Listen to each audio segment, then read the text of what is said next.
Let me introduce you to a sport that you've probably never heard of. Skeleton.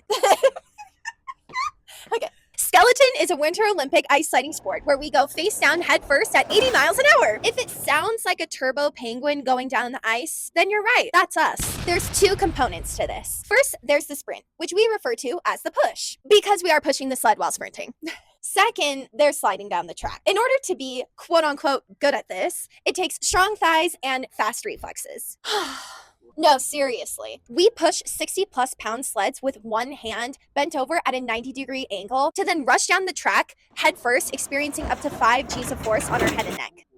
And we complete all this in less than a minute. There are 17 tracks around the world, throughout Europe, North America, and Asia, with only 2 tracks in the United States, one in Lake Placid, New York, and the other in Park City, Utah. So does this make training all the more tricky? You bet. Since we're sliding on ice, our season goes from late October to late March. Oh, remember when I said we were face down head first? So we can't necessarily see the full track. We have a tiny field of vision, so we need to know the tracks like the back of our hands.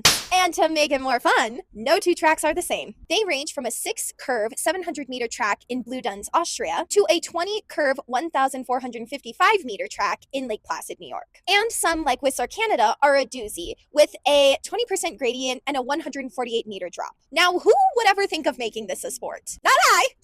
Well, it first appeared in the St. Moritz Winter Olympics in 1928, and then again in the 1948 Winter Olympics, but took a little 54-year break to marinate, and then it came back in the 2002 Winter Olympics in Salt Lake City, Utah, and it will be back in Salt Lake City in 2034.